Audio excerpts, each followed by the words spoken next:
कतै टाढा सरायो।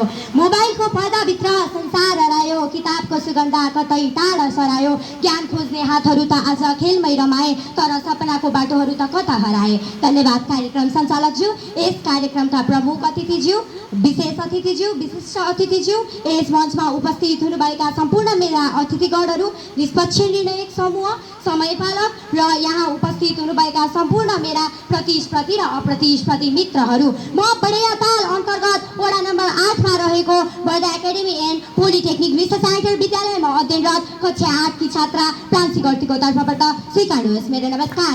आज यस सरस्वती इङ्ग्लिस मिडियम विद्यालयमा आयोजित पालिका स्तरीय दिशा वाद विवाद प्रतियोगितामा मैले आफ्नो भनाइहरू राख्ने ठुलो अवसर पाएकी छु। हामी जस्ता कलिला बाल बालिकाको अन्तर्निहित प्रतिभालाई प्रस्फुटन गराई लहराउने अवसर प्रदान गर्ने, सृजनात्मक, रचनात्मक र बौद्धिक क्रियाकलाप अवसर प्रदान गर्ने सम्पूर्ण आयोजक टिमलाई म सम्पूर्ण विद्यार्थीहरूको तर्फबाट धन्यवाद व्यक्त गर्न चाहन्छु।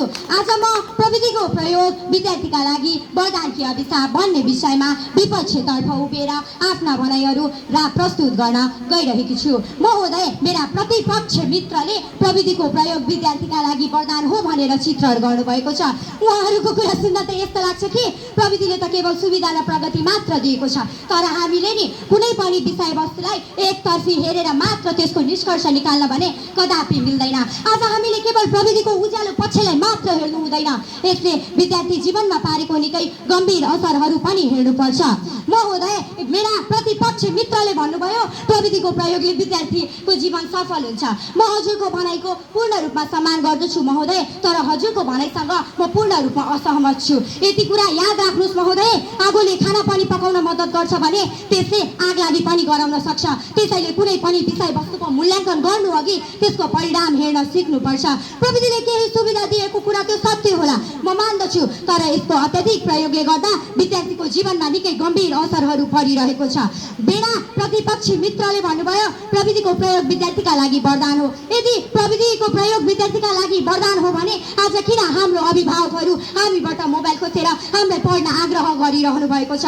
किन हरेक विद्यालयको कक्षा कोठामा मोबाइल सम्बन्धी प्रतिबन्ध लगाइरहेका छन् भने किन त्यसमा अस्ट्रेलिया र बेलायत जस्ता विकसित राष्ट्रले पनि 16 वर्षभन्दा तलका बालबालिकालाई मोबाइलको प्रतिबन्ध लगाइदिएका छन्? वरदान त यस्तो वस्तु हुनुपर्ने जसले मानिसलाई उन्नतिको बाटोमा लिएर जान्थ्यो, तर आज आएर नि प्रविधिले धेरै विद्यार्थीलाई अध्ययनबाट टाढा लगेर मनोरञ्जनको निकै गहिरो दलदलमा फसाएको छ। यदि चक्कु डाक्टरको हातमा परे त्यसले बिमारीको ज्यान जोगाउँथ्यो होला, यदि त्यही चक्कु अपराधीको हातमा परे त्यसले मानिसको ज्यान लिन्थ्यो। त्यसै गरी प्रविधि पनि केही कुरामा राम्रो हुन सक्छ होला, तर अधिकांश विद्यार्थीले यसको प्रयोग अध्ययनमा भन्दा बढी मनोरञ्जनमा गरिरहेका छन्, जसले गर्दा विद्यार्थीको वास्तविक अवस्थालाई हेर्दा यसको नकारात्मक प्रभाव बढी देखिएको छ।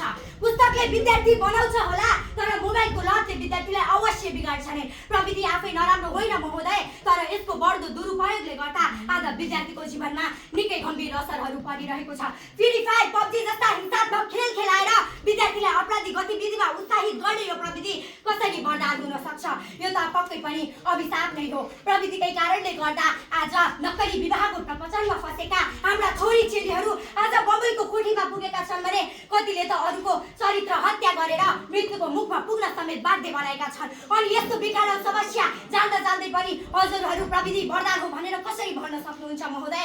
यो त बलेको बत्तीको उज्यालोलाई पछ्याएर घाइते पुतलीको अवस्था जस्तै आज प्रविधि मानिसलाई त्यस्तै साबित भएको छ। प्रविधि प्रगतिको कारक होइन महोदय, यो त विद्यार्थीका लागि सभ्यताको बाधक हो। अन्त्यमा म के भन्न चाहन्छु भने प्रविधिको प्रयोग विद्यार्थीका लागि वरदान हो भन्ने मेरा प्रतिपक्ष मित्रलाई म यही भन्न चाहन्छु कि विद्यार्थीको चौतर्फी र प्राकृतिक विकास रोक्ने यो प्रविधि वरदान हुनै सक्दैन, यो त निश्चित रूपमा अभिशाप नै हो भन्दै म आफ्ना भनाइहरू यही अन्त्य गर्न चाहन्छु।